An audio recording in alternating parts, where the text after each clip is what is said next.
Ever felt like you're on the outside looking in when it comes to decisions in your workplace? You know you have valuable ideas, and you're confident they could make a difference, but there's just one problem. You don't have the official authority to push them forward. Welcome to Inspire Canal Media, where we dive into personal growth and workplace strategies to unlock your potential. Today, we're tackling a skill that's as valuable as it is tricky: how to influence others in the workplace when you're not the one calling the shots. We'll explore techniques to master the art of influence without authority, real-life examples, and actionable steps to help you implement these ideas in your own career. So, if you're ready to start making an impact, regardless of your position, before we jump in, please give us a boost in liking and subscribing to the channel. This video will be divided into 5 parts. In Part 1, I'll discuss the importance of influencing without authority. Part 2 will address common pain points. Part 3 will focus on building trust and rapport. In Part 4, I'll cover how to communicate with clarity and confidence. Finally, Part 5 will explore the value of embracing a collaborative approach. Now sit comfortably and let's begin. Part 1. Why influence without authority matters. Let's start by understanding why this skill is so critical. In many workplaces, hierarchies are unavoidable, and leadership positions come with clear authority. However, most people find themselves needing to influence outcomes or inspire others without having an official title.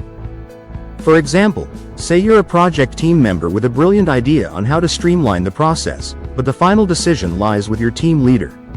How do you get buy-in from them, and perhaps the entire team, without stepping on toes? Here's where the art of influence comes in. Without authority, you need to become a diplomat, a strategist, and a collaborator. It's about showing others the value of your ideas in a way that makes them want to follow, not feel forced to. Part 2. Key pain points of influencing without authority. Let's dive into some common pain points that can make influencing others without formal authority feel challenging, even overwhelming. If you've ever been in a situation where you needed buy-in or cooperation from others without a title to back you up, you'll probably recognize these struggles. 1. Lack of formal power. One of the biggest obstacles is the lack of an official position or title. Without a formal role, people might question your authority or doubt the importance of your ideas. It's often assumed that valuable ideas or leadership comes from those with designated titles. You might present a solid plan, but without that official authority, it's easy for people to dismiss it or to look to someone else who holds a formal leadership role. Example: imagine pitching a new workflow idea in a team meeting, only for people to brush it aside and focus on input from a supervisor, even if that input is less relevant. This dynamic can make it tough to feel heard and respected, as people might not consider you a thought leader in the absence of a title. 2. Resistance from established leaders. Sometimes, even if your ideas could benefit the team, you might encounter resistance from current leaders or managers. Established leaders can feel territorial about their roles or even feel threatened by someone else taking initiative. When someone without formal authority steps forward with strong ideas, they may feel as if their position or expertise is being questioned, leading to a dismissive or defensive response. Example: you bring up an innovative approach that could help streamline a process, but your manager responds coldly or outright dismisses it without serious consideration. It might feel like they're worried about losing influence or being overshadowed, even if your goal is just to contribute. 3. Fear of overstepping boundaries. When you're trying to lead without a title, there's a delicate balance between asserting influence and staying within unspoken boundaries. Without formal authority, you might feel uncertain about how much you can push your ideas without coming off as too assertive. This concern can lead to hesitation, even if your input is valuable and timely. You might find yourself holding back, worried that others will see you as stepping out of your lane. Example: you might want to organize a brainstorming session for a project you care about but worry about appearing as if you're trying to take charge. This hesitation can limit your ability to add value, even when your perspective could benefit the team. 4. Getting lost in groupthink. In team settings, it's common for people to fall into groupthink, especially when there's a clear hierarchy or established patterns. When influential voices in the room lean a certain way, others tend to follow, even if better ideas are available. This can be incredibly challenging to navigate, as it's difficult to introduce a fresh perspective without a title to validate your stance. Example: during a meeting, everyone defaults to an idea proposed by a manager, even though it has potential flaws. You recognize a more effective solution but hesitate to voice it, knowing it could disrupt the harmony and draw attention to yourself in a way that could be perceived as out of place. While these challenges are real, they aren't insurmountable. Recognizing them can help you approach influence strategically, using communication, relationship building, and persistence to overcome these common obstacles. By acknowledging these struggles, you can work toward building credibility, offering insights respectfully, and fostering a collaborative approach that allows you to make an impact, even without formal authority. Part 3. Building trust and rapport. Step 1 in the art of influence is building trust and rapport. People are naturally more receptive to ideas when they trust the source, and that trust comes from authentic relationships. 1. Start with small gestures. Influence doesn't come from jumping in with big ideas right away. It often starts with small, meaningful actions. Show your team that you're invested in everyone's success, not just your own. A powerful way to do this is by offering your help on projects where you know you can add value, even if it means putting in a bit of extra effort on your end. Example: let's say a colleague is working late on a challenging report. You could offer to proofread it or help with data organization, even if it's not technically part of your responsibilities. Small acts like these demonstrate that you're willing to go above and beyond, not just for your tasks but for the team's collective goals. Over time, these gestures show others that you're there to support, not compete. 2. Show empathy and understanding. When you approach others with empathy, you build a foundation of trust and mutual respect. Instead of jumping in with your own ideas right away, focus on understanding the perspectives of those around you. Start by actively listening to their concerns, frustrations, and even their goals. When people feel that their views are genuinely understood and respected, they're more likely to be open to your suggestions.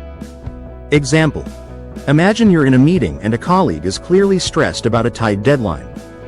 Instead of pushing your idea right away, acknowledge what they're going through. You could say something like, "I can see how tight the timeline is. That sounds like a big challenge. Let's see if there's a way we can support each other here." This approach shows you're mindful of their workload and willing to work collaboratively rather than pushing your own agenda. 3. Consistency is key. Building influence without a title is a long game.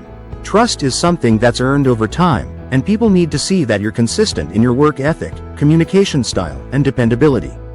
When you show up consistently, people learn that they can count on you, whether it's for completing a task on time or for staying calm in high-pressure situations. Example: if you're someone who always follows through on commitments, meets deadlines, and communicates clearly, even during stressful projects, others will begin to see you as a reliable figure. They'll trust your input because they know it's backed by a steady, dependable track record. Consistency, even in small actions, builds a foundation of credibility that's hard to overlook over time.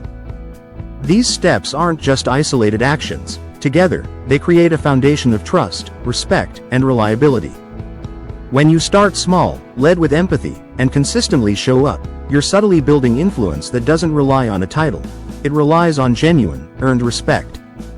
That's a kind of influence that resonates deeply and is far more sustainable in the long run.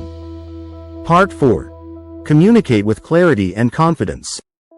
Once you have the team's trust, it's crucial to communicate your ideas with clarity and confidence. You want your message to be memorable and actionable. 1. Use storytelling. People connect with stories more than data. If you have an idea, illustrate it with a relatable story that highlights why it's valuable. For example, instead of just presenting a new process, share how it helped another team you know or a past project. 2. Be solution-oriented. When you present an idea, don't just outline the problem, focus on the solution. People are more likely to support an idea if it feels like it's solving a real issue rather than just complicating things. 3. Practice your delivery. Confidence matters. If you hesitate or stumble, others might doubt the viability of your ideas. Practice your delivery so you can present your thoughts smoothly, and don't be afraid to make eye contact and smile. It reinforces your conviction.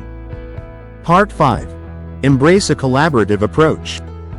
One of the most powerful ways to influence without authority is by creating a collaborative environment. Instead of coming in with "my way" or "the highway" energy, invite feedback and adapt your ideas to align with others' goals. 1. Align goals with team objectives. One of the quickest ways to gain support for an idea is to show that it aligns with the larger goals of the team or organization. People are naturally more motivated to back concepts that contribute to shared outcomes rather than personal preferences. This means taking the time to understand the team's main objectives, be it project milestones, performance metrics, or company-wide goals, and framing your idea in a way that clearly contributes to those targets. Example: let's say your team's current objective is to reduce project turnaround times. Instead of presenting an idea as something you think will streamline your tasks, you might say, "I believe we can cut down project timelines if we streamline our meeting process." That way, we're all spending more time on execution rather than coordination, directly supporting our goal to work more efficiently. This approach shows that you're thinking beyond personal benefits and are aligned with what the team as a whole needs to achieve. 2. Use "we" language. The words you choose can either include or isolate, and in a team setting, inclusive language fosters a sense of belonging and collaboration. When you use "we" instead of "I", it changes the conversation from a personal perspective to a team-oriented approach. This subtle shift in language makes others feel that the idea is a collective effort, not an individual agenda. You're inviting others to explore solutions together, which naturally encourages buy-in. Example: instead of saying, "I believe this strategy will improve our results," try rephrasing it to, "What if we looked at this strategy together? I think it could really support our goals as a team." It's a small change, but it makes people feel like they're part of the conversation rather than being presented with a directive. This kind of inclusive language fosters trust and makes it clear that the outcome is something everyone can contribute to. 3. Acknowledge others' contributions. People are naturally more receptive to new ideas when they feel their own input is valued and respected. Acknowledging others' contributions, whether it's in brainstorming sessions or project discussions, shows that you see value in everyone's perspective. This isn't just about giving credit. It's about building a collaborative atmosphere where everyone feels heard and appreciated, which encourages more open-mindedness toward new proposals. Example: if a team member suggests an idea that might not be fully developed yet, you can respond with, "I like where you're going with that. It adds a unique angle we hadn't considered yet. Maybe we can combine parts of it with what we've already discussed." By actively acknowledging and integrating their contributions, you're showing that you value their ideas, even if you're also suggesting improvements. This creates an environment where they'll be more receptive to your ideas because they know you'll respect their input as well. Influencing without formal authority is about creating a space where people feel that they're working with you, not just for you. When you align your ideas with team goals, use inclusive language, and openly acknowledge others' contributions, you're establishing yourself as a collaborative leader. This approach fosters a sense of shared ownership, making it easier to rally support for your ideas and drive forward progress as a unified team. Influence without authority isn't about manipulation or forcing your way. It's about authenticity, empathy, and strategy. By building relationships, communicating clearly, and creating a collaborative atmosphere, you can start influencing positive changes, no matter your title. So, the next time you feel like you don't have the power to make an impact, remember these strategies. With practice and patience, you'll see how powerful you truly are. Thanks for watching. If you found value in this video, please like, share, and subscribe to Inspire Canal Media. See you in the next video.